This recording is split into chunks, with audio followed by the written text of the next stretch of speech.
अंतरराष्ट्रीय युवा विद्वान, जैन दर्शन में यूनिवर्सिटी टॉप व गोल्ड मेडलिस्ट, जैन सिद्धांत एवं न्याय विषयों को सरलता से समझाने वाले, यूएसए, इंग्लैंड, ऑस्ट्रेलिया आदि अनेक देशों में जैन धर्म की महती प्रभावना करने वाले, पंडित टोडरमल पुरस्कार, युवा विद्वत रत्न आदि अनेक पुरस्कारों से सम्मानित मूर्धन्य विद्वान डॉक्टर संजीव कुमार गोधा जयपुर द्वारा जानिए धर्म का मर्म।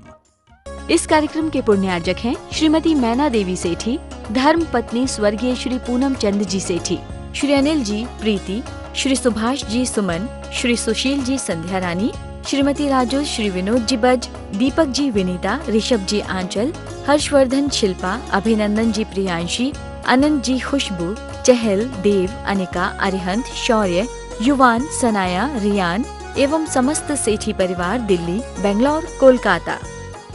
जयति परम ज्योति समम समस्तैरनंत पर्यायै दर्पण तलैव सकला प्रतिफलति पदार्थ मालिका यत्र परमागमस्य बीजं निषिद्ध जात्यन्ध सिन्धुर्विधानं सकल नय विलसितानां विरोध मथनं नमाम्यनेकान्तं विरोध मथनं नमाम्यनेकान्तं।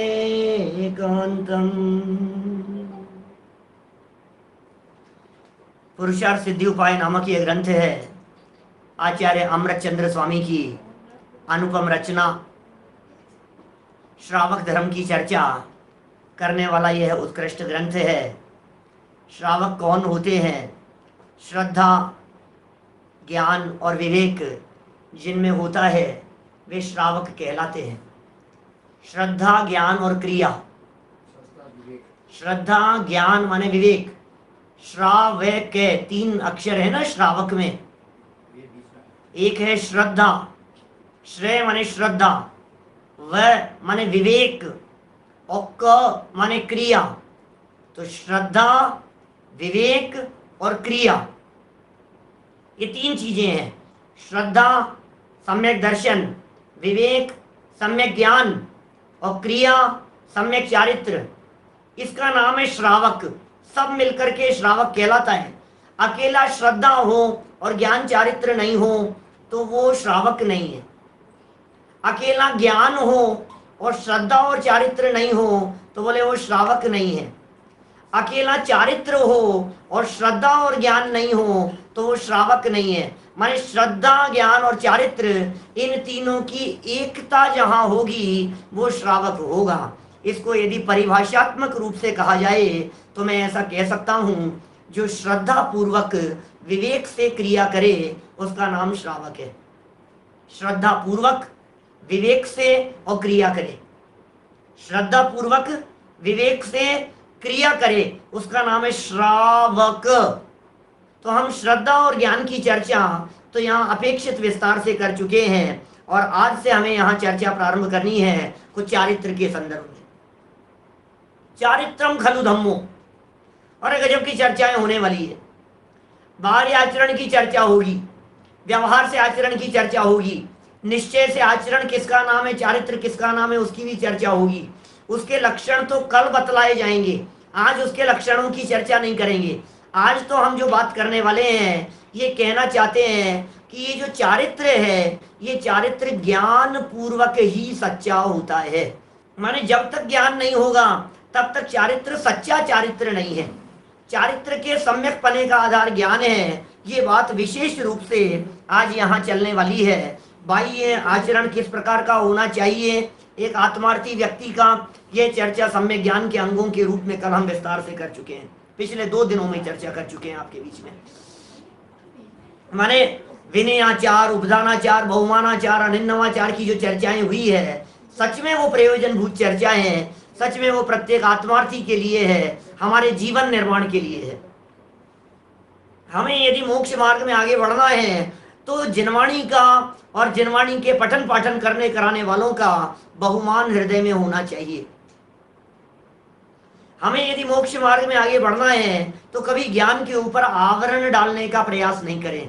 आपने दूसरे के ज्ञान पर आवरण डालने का प्रयास किया ना, आपके ज्ञान पे आवरण डल जाएगा। सो बी अलर्ट। कभी दूसरे के सब सीखो, सब सुनो। अरे ये भगवान महावीर स्वामी का मार्ग है, कल शासन जयंती है ना, ये भगवान महावीर स्वामी का मार्ग है जो परंपरा से हम तक आ गया है। भगवान महावीर स्वामी ने ये सोच करके कहा होगा कि ये तो जैनियों के लिए ही है, दूसरों को नहीं मिले, मुझे मिल गया है अब दूसरों को क्यों मिले। अरे नहीं, ज्ञानी तो यह सोचते हैं सब सुनो, सब समझो, सब स्वीकार करो, ये जन जन का धर्म है। आत्मधर्म है ना, या आत्मधर्म। आत्मधर्म जो आत्मा के अवलंबन से उत्पन्न होता हो, ऐसा आत्मधर्म प्रत्येक आत्मा के लिए है। दुनिया में जो जो आत्मा है, बोलो, जो आत्मा है उसके लिए ये चर्चा है, जो आत्मा ही नहीं है उसके लिए चर्चा नहीं है। खत्म हो गई बात। जड़ के लिए चर्चा नहीं है, चेतन के लिए चर्चा है। हम सब यदि चेतन हैं और अपने आप को चेतन स्वीकार करते हैं, आत्मा यदि स्वीकार करते हैं, तो फिर उसकी चर्चा भी होनी चाहिए।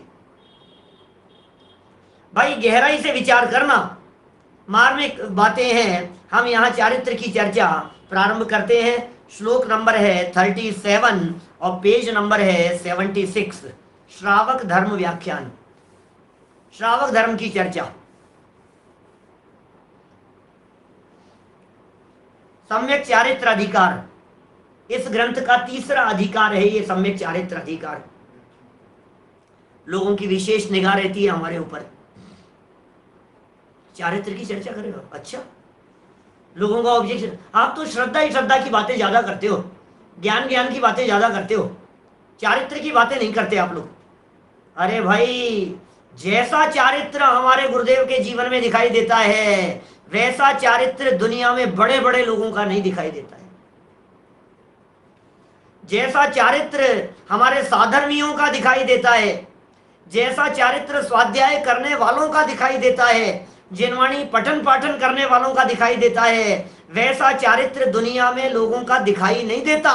धर्मात्मा बनने वाले लोगों का, जो धर्मात्मा दिखते हैं समाज में। आत्मार्थी व्यक्ति होगा, स्वाध्यायी व्यक्ति होगा, रात्रि भोजन नहीं करता होगा, जमीगंध नहीं खाता होगा, अरे उत्कृष्ट आचरण का धनी होगा। ये स्वाध्याय जिसके जीवन में हो, अरे ज्ञान जिसके जीवन में आए और चारित्र नहीं आए, ऐसा कैसे हो सकता है? ज्ञान होगा तो चारित्र होगा ही होगा। ज्ञान और चारित्र का समन्वय है इस तरह का। बहुत प्राचीन भजन की पंक्तियां हैं। ज्ञान कला जिनके घट जागी, ते जग माही सहज वैरागी। क्या कहा? ज्ञान कला जिनके घट जागी, ते जग माही सहज वैरागी। जिनके घट में, जिनके अंतर में ज्ञान कला जागृत होती है, वे जगत में सहज में ही वैरागी हो जाते हैं। वह अपने आप ही वैरागी हो जाते हैं। ऐसा ही स्वरूप है, सहज है ये सारी बातें। देखिए, चारित्र अधिकार, सम्यक ज्ञान अंगीकार करने के पश्चात धर्मात्मा पुरुषों को क्या करना चाहिए, अब वही कहते हैं। सीधी सी बात है। जब ज्ञान की चर्चा हो गई, बोले अब बताओ साहब, अब क्या करें? अब क्या करें? जो तुमने सीखा है उसे जीवन में उतारो, और क्या करें? क्या लक्ष्मी चंद जी साहब सीकर वाले, बोलो क्या करें? ज्ञान हमने प्राप्त कर लिया, बहुत ज्ञान प्राप्त कर लिया, अब क्या करें? बोले क्या, अब क्या करें? अब पूछ रहा है कि तो सम्यक दर्शन तो हो जाएगा पंडित जी, उसके बाद क्या करना है? सम्यक दर्शन के बाद क्या करना है? गाड़ी दौड़ेगी अब तो। मुझे यहां से जयपुर से मुंबई जाना है, महिपाल जी भाई साहब, बांसवाड़ा आना है, मान लीजिए मेरे को जयपुर से, तो अब मेरे को यदि यहाँ से बांसवाड़ा आना है और मैंने हाईवे पकड़ लिया, बोले अब क्या करना है? बोले दौड़े जा, अब क्या करना है? समस्या तो तब तक थी ना जब तक हाईवे नहीं पकड़ा था। सम्यक दर्शन प्रकट करने के बाद में क्या करना है ये बताना नहीं पड़ता है, अपने आप होता है। ये समझाना नहीं पड़ेगा। तू तो सम्यक दर्शन का प्रयत्न कर, उसके बाद क्या होगा? बोले सम्यक ज्ञान होगा। सम्यक दर्शन और सम्यक ज्ञान होगा तो चारित्र होगा ही होगा। ज्ञान पूर्वक चारित्र। प्रश्न उठा दिया ऐसा, धर्मात्मा पुरुषों को अब क्या करना चाहिए? ज्ञान तो कर लिया भाई साहब, क्या जवाब देंगे बोलो? भोजन बन करके तैयार हो गया, उसे खाओ और आनंद लो, और क्या करें? देखिए वही कहते हैं, 37 नंबर का श्लोक पढ़ता हूं, अमृत चंद्राचार्य को आपके सामने प्रस्तुत कर रहा हूं। विगलित दर्शन मोहे समंजस ज्ञान विदित तत्वार्थै नित्यमपि निप्रकम्पै सम्यक चारित्रमालम्ब्यम्। अन्वयार्थ, विगलित दर्शन मोहे, क्या कहा? जिन्होंने दर्शन मोह का नाश कर दिया है। फर्स्ट स्टेप तो वो था ना, दर्शन मोह का नाश कर दिया है। फर्स्ट स्टेप पर दर्शन मोह जिसका चला गया है। समंजस ज्ञान विदित तत्वार्थै, और सम्यक ज्ञान से जिन्होंने तत्वार्थ को जाना है। दो बातें कह दी, माने चारित्र अधिकार लिख रहे हैं आचार्य देव, और चारित्र अधिकार लिखने से पहले दो जो पद दे दिए हैं, श्लोक के जो 2 चरण दिए हैं, उन 2 चरणों में यह बात बतला दी गई कि पिछले 2 अधिकारों में जो कहा है वो होने के बाद तीसरे का नंबर आएगा। चारित्र का नंबर 3 नंबर पर है, पहले श्रद्धा, उसके बाद में ज्ञान, और उसके बाद में चारित्र। क्या श्रद्धा और ज्ञान के बिना तो चारित्र चारित्र के गीत गाता है। सारे दुनिया में चारित्र चारित्र के गीत गाए जाते हैं। दुनिया का हर व्यक्ति ये कहता है चारित्र चारित्र चारित्र, चारित्रम खलु धम्मो, झंडे दिखाए जाते हैं, चारित्रम खलु धम्मो जगह जगह बैनरों में मिलता है। भाई सुन, उस चारित्र के पहले, चारित्र तो वृक्ष है, धर्म का विशाल वृक्ष है, उस धर्म के विशाल वट वृक्ष की आखिर जड़ भी तो होगी। वो जड़ क्या है? बोले दंसन मूलो धम्मो, वो जड़ है। सम्यक दर्शन जड़ है, सम्यक दर्शन नींव है, सम्यक दर्शन बेस है, सम्यक दर्शन आधार भूमि है। सम्यक दर्शन की आधार भूमि और जड़ के ऊपर ये चारित्र रूपी वट वृक्ष खड़ा होता है। चारित्र सबको दिखाई देता है, लेकिन उसके अंदर बैठा हुआ, छिपा हुआ, अंदर नींव में गई हुई ईंटें वो दिखाई नहीं देती। वो है श्रद्धा। ये कह रहे हैं, 2 बातें कह दी, दर्शन मोह जिनका नाश कर दिया है, सम्यक ज्ञान से जिन्होंने तत्वार्थ को जाना है। 2 बातें हो गई। नित्यमपि निप्रकंपैः, जो सदा काल अकंप अर्थात दृढ़ चित्त वाले हैं, ऐसे पुरुषों द्वारा सम्यक चारित्रम, सम्यक चारित्र अवलंबन करने योग्य है। क्या? ऐसे पुरुषों के द्वारा सम्यक चारित्र अवलंबन करने योग्य है। सदा काल अकंप दृढ़ चित्त वाले होने चाहिए। चलिए टीका पढ़ते हैं, टोडरमल जी क्या लिखते हैं इनके बारे में, देखिए जरा। सम्यक चारित्रम आलम्ब्यम, सम्यक चारित्र अंगीकार करना चाहिए। कैसे जीवों को सम्यक चारित्र अंगीकार करना चाहिए? देखो कैसे जीवों को करना चाहिए, गजब कर दिया भाई साहब। इसका मतलब यदि सम्यक दर्शन और सम्यक ज्ञान नहीं हो तो चारित्र अंगीकार मत कर लेना, ये कह रहे हैं। मैं नहीं कह रहा हूं, मेरी हिम्मत नहीं है, ये अमृत चंद्र आचार्य देव कह रहे हैं। यदि तूने सम्यक दर्शन और सम्यक ज्ञान नहीं लिया हो, तुझे सम्यक दर्शन और सम्यक ज्ञान की प्राप्ति नहीं हुई हो, तो तू चारित्र को लजाएगा, चारित्र शर्मिंदित होगा तेरे से, चारित्र को तू बदनाम करेगा, क्योंकि तेरे में श्रद्धा और ज्ञान नहीं है।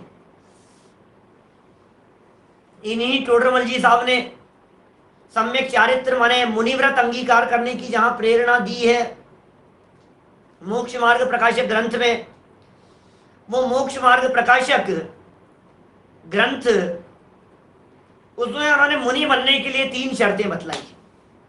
कोई भी व्यक्ति जो मुनि बनेगा उसके लिए 3 अनिवार्य शर्तें हैं, 3 बातें होनी चाहिए। नंबर फर्स्ट क्या होना चाहिए भाई साहब? 1 नंबर पर बोले मुनि भूमिका के योग्य ज्ञान का होना, तत्व ज्ञान होना। 3 शर्तें बताई उन्होंने। मुनि भूमिका के योग्य जरूर होना चाहिए, आपको उतना ज्ञान जरूर होना चाहिए, भूमिका के योग्य ज्ञान होना चाहिए। नंबर 2, मुनि भूमिका में जो परिचय है उन्हें सहने की सामर्थ्य होना। वो सामर्थ्य है या नहीं तुम्हारे में, वो देखो, उस भूमिका के योग्य। 2 हो गए। और उस भूमिका के योग्य वैराग्य है या नहीं है, वो देखो। एक ज्ञान होना चाहिए, एक वैराग्य होना चाहिए, और तीसरी शर्त कही परिचय सहने की सामर्थ्य होनी चाहिए। ऐसा है, परिचय सहने की सामर्थ्य होनी चाहिए। तो ये कह रहे हैं कैसे करना, सम्यक चारित्र अंगीकार करना चाहिए। कैसे जीवों को सम्यक चारित्र अंगीकार करना चाहिए? विगलित दर्शन मोहे, दर्शन मोह के नाश होने से जो तत्व श्रद्धानी हुए हैं उनको करना चाहिए चारित्र। दर्शन मोह जिनका नष्ट हो गया है, तत्व श्रद्धानी हो गए हैं, तत्वों में जिनकी श्रद्धा दृढ़ है, जो शरीर को भिन्न देखो, तत्व श्रद्धानी का मतलब समझ गए आप? पिछले कई दिनों से सुबह चर्चा चल रही थी अपनी मोक्ष मार्ग प्रकाशक में। तत्व श्रद्धानी का मतलब समझे आप? तत्व श्रद्धानी का मतलब जिसे इस बात की श्रद्धा है कि मैं चैतन्य आत्मा हूं और शरीर अजीव तत्व है। तत्वार्थ श्रद्धान चाहिए ना। तो मैं चैतन्य आत्मा और ये जो शरीर दिखाई दे रहा है ये शरीर अचेतन तत्व है, तो फिर शरीर का परिणमन शरीर में होने दो और मुझे अपना काम करने दो। बोलो, शरीर शरीर का काम करे, तन तन का काम करे और चेतन चेतन का काम करे। तन चेतन को भिन्न पहचान जीवन सफल हुआ है आज। बोलो, तन और चेतन को भिन्न भिन्न पहचान करके जीवन सफल हुआ है आज। ये है तत्व श्रद्धान। पहले तत्व श्रद्धान करो। क्या सबसे पहले तत्व श्रद्धान होना चाहिए। तत्व श्रद्धानी हुए हो। और कैसे है? बोले समंजस ज्ञान विदित तत्वार्थी, जिन्होंने सम्यक ज्ञान से तत्वार्थ जाना है। इसका मतलब तत्वार्थ को जानो और तत्वार्थ की श्रद्धा करो। इतना हो जाए उसके बाद में चारित्र अंगीकार करो। क्या चांदीवाल जी साहब बोलो, है कि नहीं ऐसा? माने चारित्र अंगीकार करने की विधि क्या है? चारित्र अंगीकार करने की प्रक्रिया क्या है? बोले पहले सम्यक दर्शन, फिर सम्यक ज्ञान, फिर सम्यक दर्शन और सम्यक ज्ञान पूर्वक क्या करें? सम्यक दर्शन और सम्यक ज्ञान पूर्वक चारित्र अंगीकार करो। देखिए, तथा कैसे है? नित्यमपि निप्रकंपई, धारण किए गए आचरण में निरंतर निष्कंप है। जिन्होंने आचरण को धारण किया हो उसमें निरंतर निरंतर निष्कंप है। जो आचरण धारण कर लिया अब उसमें चलायमान नहीं होते। पिताजी साहब ख्याल में आ रही है बात? एक बार जो नियम ले लिया, क्या मजाल जो उससे फिर जावे, क्या मजाल जो उसमें चलायमान हो जावे। क्या टोडरमल जी ने मोक्ष मार्ग प्रकाशक ग्रंथ में 237 पेज नंबर देखना, क्या 2-3 पेजों में चर्चा की है। वहां प्रतिज्ञा के संदर्भ में चर्चा की है। प्रतिज्ञा लेने का विधान बतलाया है, कैसे ली जाती है प्रतिज्ञा। अरे गजब का पैराग्राफ दिया है, पर प्रतिज्ञा कैसे ली जाती है। प्रकरण आएगा तो हम तुम्हारे को बतलाएंगे वहां, लेकिन उसमें टाइम लगेगा। जब वो प्रकरण आएगा तब मैं आपको खोल करके दिखाता हूं। देखो आप 239 पेज पर होगा, 239 पेज पर है। पढ़ूं? जैन धर्म में प्रतिज्ञा न लेने का दंड तो है नहीं। क्या जैन धर्म में तो ऐसा उपदेश है कि पहले तो तत्वज्ञानी हो। टोडरमल जी लिख रहे हैं प्रतिज्ञा कैसे ली जाती है, चारित्र कैसे अंगीकार किया जाता है, वो समझना जरा गहराई से। आप लोगों में से अनेक लोग ऐसे हैं जिनके कई बार मैसेज आते हैं, पंडित जी प्रतिज्ञा लेनी है, पंडित जी नियम लेना है। पंडित जी नियम लेने का भी कोई विधान है क्या, चारित्र लेने की कोई विधि है क्या, चारित्र लेने की कोई प्रक्रिया है क्या, कि बिल्कुल प्रक्रिया है। साहब हमें तो किसी ने, हमने तो पूछा था किसी से तो उन्होंने कहा कुछ नहीं होता, तुम तो ले लो बस, छोड़ दो, हो गया प्रतिज्ञा। नहीं, ऐसा नहीं चलेगा, विधान बता रहे। 239 नंबर पेज है मोक्ष मार्ग प्रकाशक का। बोले क्या कह रहे हैं, जैन धर्म में तो ऐसा उपदेश है कि पहले तो तत्वज्ञानी हो। पॉइंट देखना, उपयोग में एकाग्र रखना, समझ में नहीं आए तो इस रिकॉर्डिंग को पीछे से दोबारा सुन करके नोट करना, एक एक पॉइंट किताब में से खोल करके नोट करना। पहला पॉइंट कहा तत्वज्ञानी हो, दूसरा पॉइंट कहा फिर जिसका त्याग करे उसका दोष पहचाने। बोलो, त्याग करने में जो गुण हो उसे जाने, फिर अपने परिणामों को ठीक करे, फिर वर्तमान परिणामों ही के भरोसे प्रतिज्ञा न कर बैठे, भविष्य में निर्वाह होता जाने तो प्रतिज्ञा करे। कितनी बातें कह रहे हैं बतलाओ, भविष्य में निर्वाह होता जाने तो प्रतिज्ञा करे, तथा शरीर की शक्ति व द्रव्य क्षेत्र काल भावादि का विचार करे। इस प्रकार विचार करके फिर प्रतिज्ञा करनी, वे भी ऐसी करनी जिससे प्रतिज्ञा के प्रति निरादर भाव न हो, परिणाम चढ़ते रहें। ऐसी जैन धर्म की आमनाएं हैं। पढ़ के सुना दिया मैंने आपको, विश्लेषण नहीं किया है। प्रतिज्ञा लेने का विधान नाम से मेरा एक प्रवचन है यूट्यूब पे, उसमें शायद विश्लेषण होगा उसका, थोड़ा प्रकरण आएगा तब करूंगा। लेकिन अभी तो इतनी बात तो समझ में आ गई ना कि प्रतिज्ञा लेना हो तो आगे पीछे का विचार करके लेना, भविष्य के बारे में विचार करना, शरीर की स्थिति के बारे में विचार करना, तत्वज्ञानी होना, ये सब बातें कंपलसरी है भाई साहब, हवा में नहीं है ये बातें। सिर्फ कहने के लिए नहीं है, सुनने के लिए नहीं है। अरे यदि तू तत्वज्ञानी नहीं होगा, यदि तू श्रद्धानी नहीं होगा तो तेरी प्रतिज्ञा में निष्कंपपना कैसे आएगा ये बता। क्या ज्ञान और श्रद्धा की यदि दृढ़ता नहीं है तो प्रतिज्ञा से विचलित हो जाएगा। बोलो क्या होगा तेरा, न तेरे में ज्ञान है न तुझे श्रद्धा है, तो कोई दूसरा व्यक्ति कुछ कह देगा तो दूसरी मानने लग जाएगा। अपनी गांठ की अकल तो तूने लगाई नहीं है, इसलिए कह रहे हैं भाई निर्णय करो, तत्व निर्णय करो, तत्वाभ्यास करो। तत्व निर्णय और तत्वाभ्यास पूर्वक इन बातों को जीवन में उतारे बिना काम नहीं चलेगा। समझ में आ रही है? देखिए क्या कह रहे हैं, तथा कैसे हैं, नित्यमपि निप्रकंपई, धारण किए गए आचरण में निरंतर निष्कंप है, जो ग्रहण किए हुए आचरण को किसी भी प्रकार नहीं छोड़ते, ऐसे जीवों को सम्यक चारित्र अंगीकार करना चाहिए। इतनी दृढ़ता है आप में, प्राण जाए पर वचन न जाए, है इतनी दृढ़ता। मर जाएंगे लेकिन अपनी प्रतिज्ञा को छोड़ेंगे नहीं। बोलो इतनी दृढ़ता होनी चाहिए भाई साहब। क्या इतनी दृढ़ता यदि अंदर में नहीं हो, अरे जीवन चला जाए तो चला जाए, हम तैयार हैं प्राण न्यौछावर करने के लिए, लेकिन प्रतिज्ञा एक बार जो ले ली है, क्या मजाल जो उस प्रतिज्ञा से फिर जाए।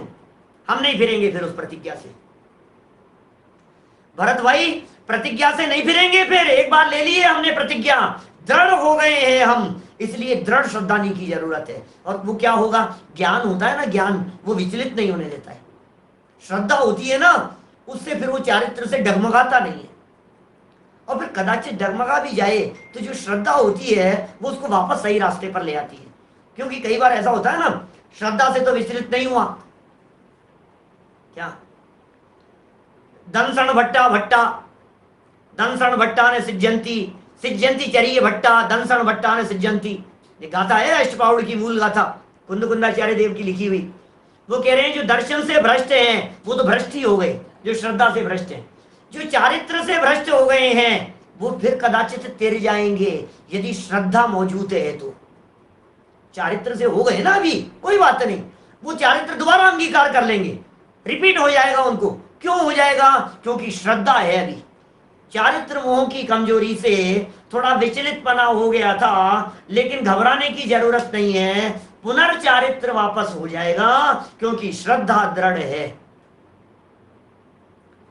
चलिए आगे बढ़ते हैं, अपन भावार्थ पढ़ते हैं। 2 ही लाइन में है भावार्थ। पहले सम्यक दर्शन प्राप्त करके सम्यक ज्ञानी होकर पश्चात निश्चल वृत्ति धारण करके सम्यक चारित्र अंगीकार करना चाहिए। बात खत्म हो गई। फर्स्ट नंबर पर सम्यक दर्शन, फिर सम्यक ज्ञानी, उसके बाद में निश्चल वृत्ति। निश्चल का मतलब परिणाम नहीं बिगड़ने चाहिए। अभी वाक्य पढ़ा ना अपन ने 239 का, परिणाम नहीं बिगड़ने चाहिए, प्रतिज्ञा के प्रति विराधना का भाव नहीं आना चाहिए, नियम के प्रति ऐसा परिणाम नहीं आना चाहिए और यार मैं भी कहां फंस गया यार प्रतिज्ञा लेकर के। यार उन्होंने तो इतना लच्छेदार भाषण दिया कि उनके भाषण में प्रभावित होकर के मैंने तो तत्काल छोड़ दिया। अब बाद में घर आया तो लगा कि यार मैं तो ज्यादा दिक्कत हो गई है, मैंने क्यों छोड़ दिया मैंने ऐसा। तो भाई ऐसे भावुकता में नहीं लिए जाते हैं निर्णय। आप यदि प्रतिज्ञा ले रहे हो तो भावुकता में प्रतिज्ञा नहीं ली जाती है, निर्णय भावुकता में नहीं होते। समझ में आ रही है बात? सोचो विचारो उसके बारे में। निश्चल वृत्ति धारण करके सम्यक चारित्र अंगीकार करना चाहिए। अब कुछ नियम बतला दिया है इन्होंने ज्ञान पूर्वक ही चारित्र का। बहुत सुंदर बातें हैं यहां। 77 नंबर पेज है, 38 नंबर का श्लोक है। उत्थानिका में कहते हैं सम्यक ज्ञान के बाद ही सम्यक चारित्र अंगीकार करने का कारण कहते हैं। सम्यक ज्ञान के बाद ही सम्यक चारित्र अंगीकार करने का क्या कारण है? क्यों भाई साहब ज्ञान के बाद चारित्र की क्यों बात कर रहे हो? ज्ञान तो होता रहेगा, एक बार चारित्र तो ले लो। हो सकता है भाई दुनिया में लोग हैं इस तरह के, कई लोग मिलते हैं वो ऐसा तर्क करते हैं जो यहां उठाया है ना प्रश्न, वो ऐसा कहते पंडित जी ज्ञान के चक्कर में मत उलझो, तो चारित्र ले लो पहले। चावड़ा जी साहब चारित्र ले लो तुम तो पहले। अब पहले चारित्र ले लो मतलब बोलो, बोले फिर क्या है? एक बार यदि तुमने चारित्र ले लिया तो फिर चारित्र ले लेने के बाद मुनि बन जाने के बाद फिर काम नाम तो कुछ है नहीं, बैठे बैठे ज्ञान लेते रहना, पढ़ते रहना, और क्या है? तो चारित्र पहले ले लो, ज्ञान बाद में होता रहेगा धीरे धीरे, फिर काम क्या है भाई? फिर उसके बाद में क्या होगा? आप मुनि बन जाएंगे और मुनि बनने के बाद में फिर आप दिन भर बैठे रहेंगे, फ्री भी रहेंगे, तो आप करते रहना, आपको जैसा भी जब जैसा अवसर मिले, जैसा समय मिले। दिन अब समय ही समय है, फिर तो क्या है? जब कमाना नहीं है, जब खाने के लिए जाना है, बना बनाया मिल जाना है, जब बाजार का काम नहीं है, पत्नी परिवार नहीं है, बीवी बच्चे नहीं है, तो कुछ नहीं है, दिन भर स्वाध्याय ज्ञान ज्ञान ज्ञान होता रहेगा। लेकिन चारित्र ले लो पहले, ये लोगों का एक प्रश्न रहता है। हमसे भी कई लोगों ने इस प्रकार का प्रश्न कई बार सामने किया है। देखो जवाब क्या दे रहे हैं, कारण बतला रहे हैं। अमृत चंद्राचार्य के सामने भी शायद ऐसा प्रश्न आया होगा, है? उनके सामने भी शायद इस तरह का प्रश्न रखा होगा किसी ने। क्या कह रहे हैं 38 नंबर? नहीं सम्यक व्यपदेशम चरित्र ज्ञान पूर्वकम लभते ज्ञानानंतर मुक्तम चारित्राराधनम तस्मात्। क्या? अज्ञान पूर्वकम चरित्रम, अज्ञान सहित चारित्र, सम्यक व्यपदेशम, सम्यक नाम नहीं लभते, प्राप्त नहीं करता। ओहो गजब है भाई साहब। तस्मात् ज्ञानानंतरम, इसलिए सम्यक ज्ञान के पश्चात ही, ज्ञान अनंतरम, ज्ञान के पश्चात ही चारित्र आराधनम, चारित्र का आराधन कहा गया है। गजब बात है भाई साहब, क्या सुंदर तर्क दे रहे हैं, बोलो कितनी सुंदर बात कह दी है। ज्ञान सहित चारित्र, ज्ञान के साथ में ही चारित्र सम्यक नाम प्राप्त करेगा, नहीं तो चारित्र है ही नहीं, वो झूठा चारित्र है, फिर तो वो प्रदर्शन मात्र है, फिर तो वो दिखावा मात्र है, फिर तो वो ढोंग है, फिर तो वो नाटक है, फिर तो वो प्रदर्शन है दुनिया को दिखाने के लिए। उसमें हकीकत कहाँ है? उसमें सच्चाई कहाँ है? अंदर में ज्ञान तो था नहीं। आपने क्या किया? वेश धारण कर लिया, कपड़े उतार दिए तुमने, चारित्र ले लिया तुमने।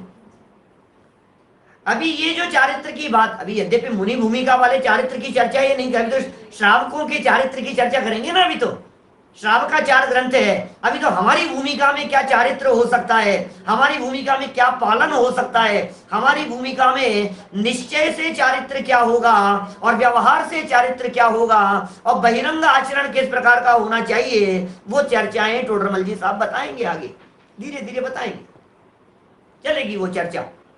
देखिए क्या कह रहे हैं, टीका पढ़ो इसके बारे में, क्या बातें हैं। पहले सरल अर्थ पढ़ दो ऊपर वाला, संस्कृत हटा करके अन्वय अर्थ में से संस्कृत हटा के सरल वाक्य पढ़ते हैं। अज्ञान सहित चारित्र सम्यक नाम प्राप्त नहीं करता,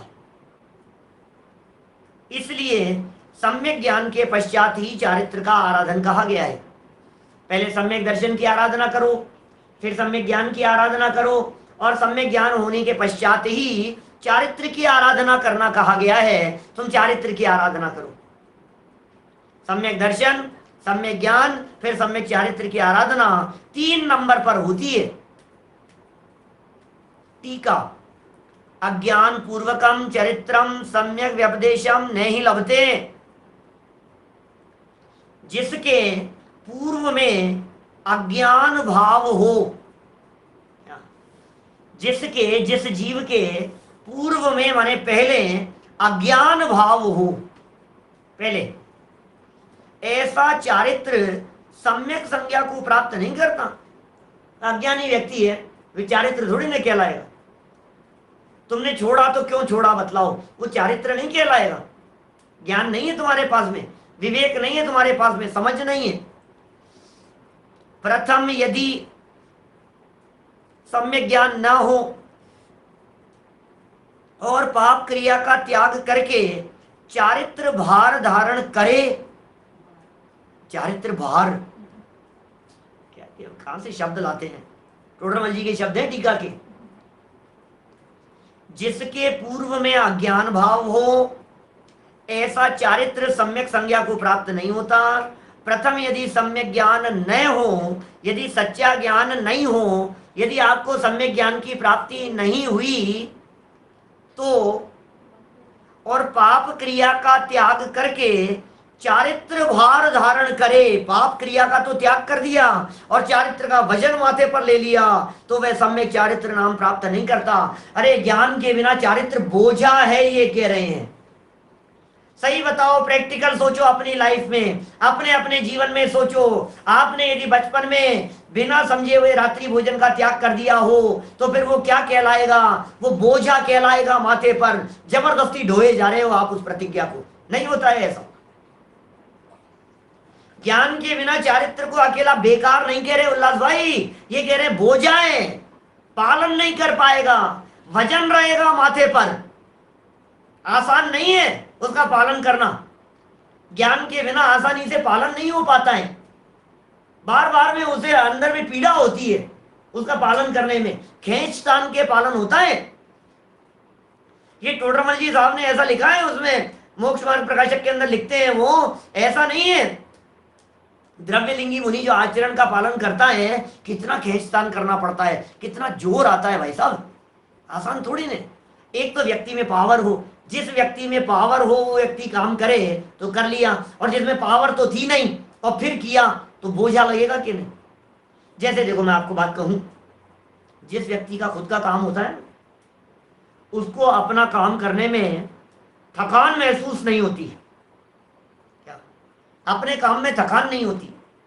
जिस काम में मजा आ रहा होता है ना, जब विषय समझ में आ रहा होता है तो थकान महसूस नहीं होती। जब आपको सब्जेक्ट समझ में आ रहा होता है तो आपको बोझा नहीं लगता। मैथमेटिक्स के सवाल सॉल्व कर रहा है, गणित के बड़े बड़े अकाउंटेंसी के अकाउंट्स वो कर रहा है, अपना खुद का घर का काम है, बैलेंस शीट मिला रहा है, अपने घर का बिजनेस है, खुद का बिजनेस है, चला रहा है और खूब चला रहा है, खूब मेहनत कर रहा है। अब वो करते करते रात को 10-10 बजे तक, अरे रोटियां नहीं मिल रही है और दुकानदारी चल रही है तो भी माथे पर 3 साल नहीं पड़ते उसे। बहुत अच्छा है, बहुत अच्छा है, आज तो बहुत अच्छी दुकानदारी हुई, आज तो खूब अच्छा बिजनेस चला। और तू थका नहीं, तू थकावट नहीं लगती है तुझे, मिल रहा है उसे। और जो काम में रस नहीं होता है, जो काम मजबूरी में करना पड़ता है, उसको कहते बोझा है माथे पर। आप यदि किसी ऑफिस में काम करते हैं, किसी गवर्नमेंट ऑफिस में यदि आप जाते हैं, आपका वहां यदि पता मतलब ऐसा समझिए आप, यदि आपको वहां बार बार में घड़ियां देखते हो, इसका मतलब ये है कि आप वहां बोर हो रहे हो और आपको घड़ी देखने की फुर्सत ही नहीं मिले, अरे यार टाइम ही कब निकल जाता है, इसका मतलब ये है कि आप वहां उत्साह से रुचि से काम कर रहे हो। समझ में आ रही है बात? प्रवचन चल रहा है, स्वाध्याय चल रहा है, और स्वाध्याय चलते चलते आपको 10 बार घड़ी देख ली, यार क्या टाइम हो गया, खत्म ही नहीं हो रहा है यार, खत्म ही नहीं हो रहा है, आज तो प्रवचन कुछ ज्यादा ही चल गया क्या, इसका मतलब ये है तुम बोझा समझ करके सुन रहे हो। और यदि तुम्हें ऐसे लगता है अरे यार इतनी जल्दी, बहुत जल्दी खत्म हो जाता है आज टाइम, इसका मतलब क्या लग रहा है, इसका मतलब ये है कि उसमें रुचि है, उसमें उत्साह है। उसी जो पीछे अपन ने विनयाचार, बहुमानाचार आदि कहा था ना, वो ज्ञान है, वो तुम्हारे पास में, तुम्हें उसकी वैल्यू पता है, इसलिए तुम्हें कीमत आती है उसकी।